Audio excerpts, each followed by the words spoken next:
Let me ask you something. Are you the person at work who always says yes?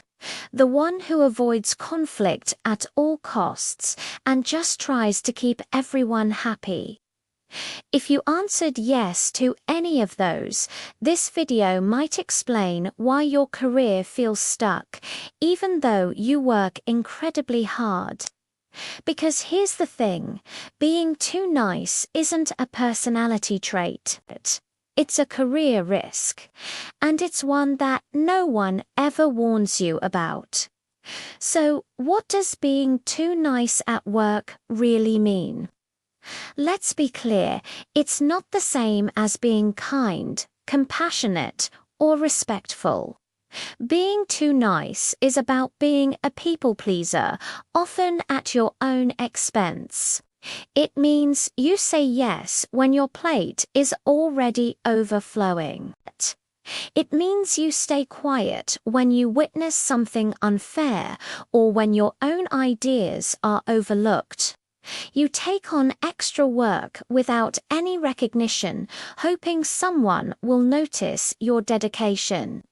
You avoid those necessary but uncomfortable conversations about deadlines, workload, or credit.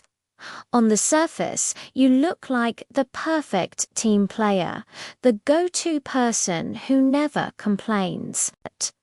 But underneath all that, you're slowly teaching everyone around you a dangerous lesson that your time, your energy, and your personal boundaries are optional.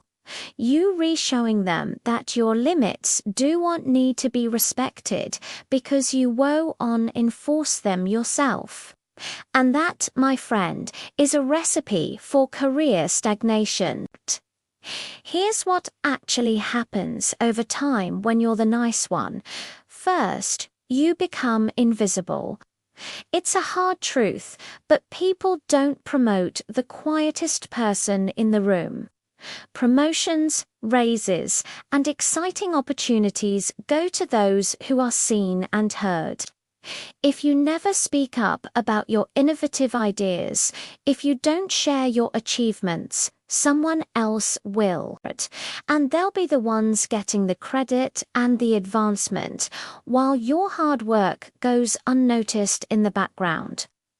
Second, you get more work, not more respect.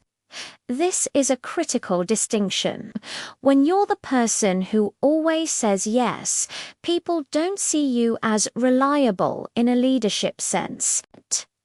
They see you as available. Your willingness to take on anything and everything doesn't signal competence. It signals an open calendar, and availability is not a leadership quality. It's a resource to be used, which leads to you being overworked and undervalued. Finally, you start to build silent resentment. On the outside, you smile and agree. You say, "Sure, I can handle that." But inside, you're frustrated, you're angry, you're disappointed. That resentment doesn't just stay inside, it leaks out. It turns into burnout, where you have no energy left. It can manifest as passive aggression with sarcastic comments or missed deadlines. Your motivation plummets, and suddenly you find yourself completely exhausted by a job you used to care about, maybe even love.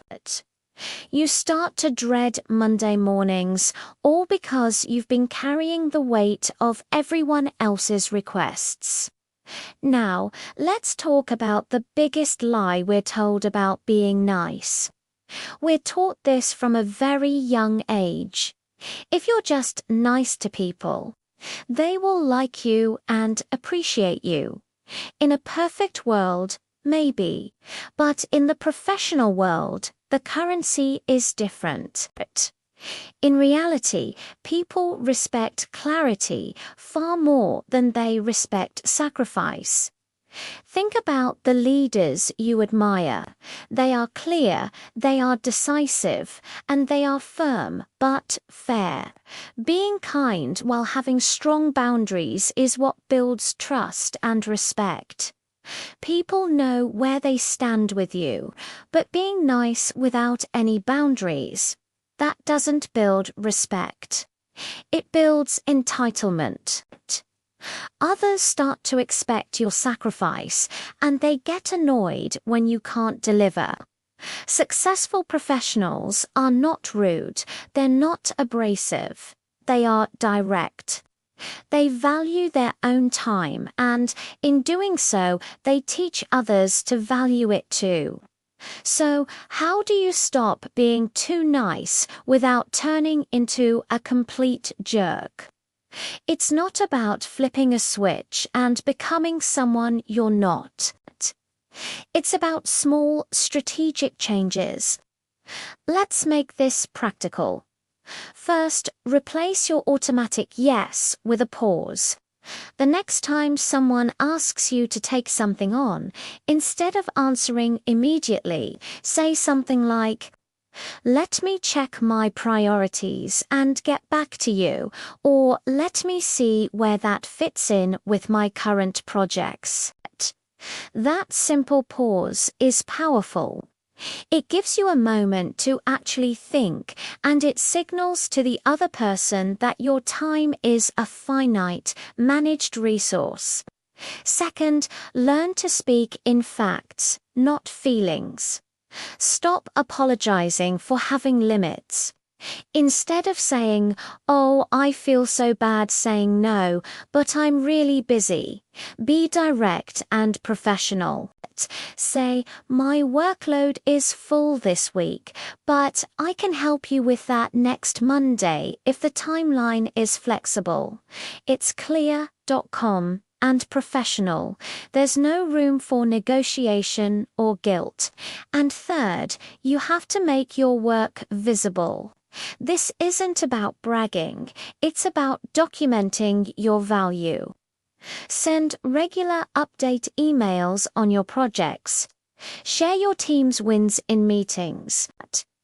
When you contribute a good idea, make sure your voice is heard. If you don't tell your own story, someone else will, or worse, no one will, and it will be as if your work never happened. Here's the final mindset shift I want to leave you with. You don't need to become colder. You don't need to become aggressive. You just need to be more honest with yourself about your limits and honest with others about your capacity. The goal of your career is not to be liked by everyone. That's an impossible and exhausting mission. The goal is to be respected by the right people for the value you bring. Kindness is a strength. Boundaries are what make that kindness sustainable over a long and successful career.